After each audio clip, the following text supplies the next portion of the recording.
So this represents a great value for money, but not only that, it's an absolute great car. The last time we had one in similar, it sold instantly. This is an Audi E-tron 55 Black Edition.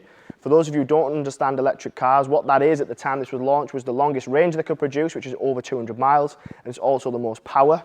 Black Edition gives you all the style features which you would want from an Audi. You've got the gloss black grille surround, the splitters, the mirrors, and then we'll go on to the wheels and whatnot in a second. Cars are 21 plates and 27,000 miles. And I like this car a lot. Now, the reason I like it is because for your average person like myself who does 150, 200 miles a week, I would have to charge this once a week. I can do that at home, I can do that at work, or I can do that in public places. We're going to touch on some of the spec and tech that will help you drive a car like this if you're unknown or if you're unaware of how you would do it. But first, let's look at the exterior style. So 21-inch multi-spoke wheel, gloss black centre, chrome edge, red brake calipers. So only available on a Black Edition, which gives it a nice feel and good look to it. You wouldn't know this was an electric car. With a lot of electric cars, they have a real look about them that instantly know that there's something different. This just looks like any other Audi SUV. Two different charge ports, one on the driver's side, one on the passenger side, just two different powers, so type 1, type 2. What I do like about this car is that there's loads of space in the back. When this car was launched, it was one of the only electric SUVs, and it's very practical. So 5 seats, ISOFIX points in the back, fine Napa leather, so it still feels and looks exactly like any other Audi. And when you get in the back, there's plenty of space as well. So if you are carrying family members, friends, whatever it is, it's just as normal, perfect.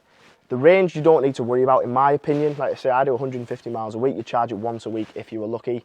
And there's loads of other charging facilities out there now as well. Privacy glass Alcantara on the door cards, which is a nice feature as well.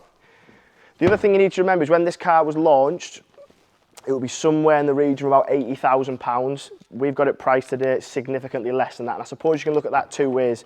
You can say the car's lost a lot of money, or you can look at it and say you're going to get yourself a great buy, because irrelevant if it's electric, petrol or diesel, you're still buying a premium brand SUV, 4-wheel drive, loads of power. I mean, look at the size of that boot.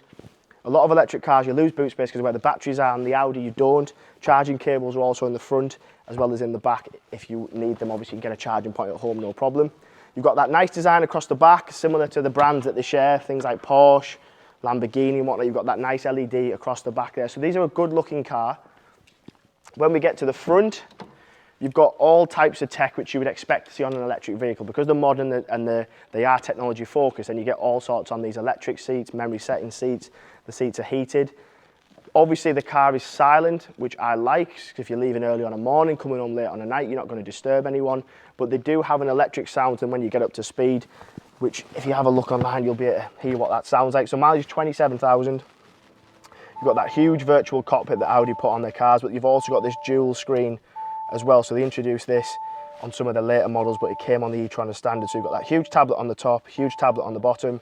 Top one controls everything from navigation, media, telephone, camera systems. If I pop it in reverse, there's your reversing camera, front and rear sensors. Down here, you've got your climate control with your heated seats. You've got drive select, which will affect everything from suspension, power output, gear ratios, the way it changes, everything like that. One thing I would take into account if you're new to electric cars is your navigation will take into account the amount of range you have left. So if you were, argument's sake, driving from Acklam to London and you didn't have the range, it would take into consideration what chargers are available, how long it'll take to charge. So you can build all that into your journey. You've got other bits of tech as well, such as wireless phone chargers down there, even has a nice little clip on it so you can pop your phone in. USBs everywhere to help you charge phones, tablets, etc. on journeys. I think these are a cracking buy, especially at this price with this spec. And for me, it would just be the perfect car to go to and from working, and I could use it for the family on a weekend. Look at the size of it. It's a big car, 4-wheel drive. So I think it is a very, very good buy. The last one we had was very similar spec. It sold straight away, and I do think this will do very similar. So if you are interested, you will have to have an element of urgency on this one. If you want to give me a ring, you can do. My name is Paddy. And if you want to come and see it, you can book an appointment to come and see myself at Acklam. So if you want to give me a ring, feel free to give me a ring on the number below, and I'll answer any questions that you've got.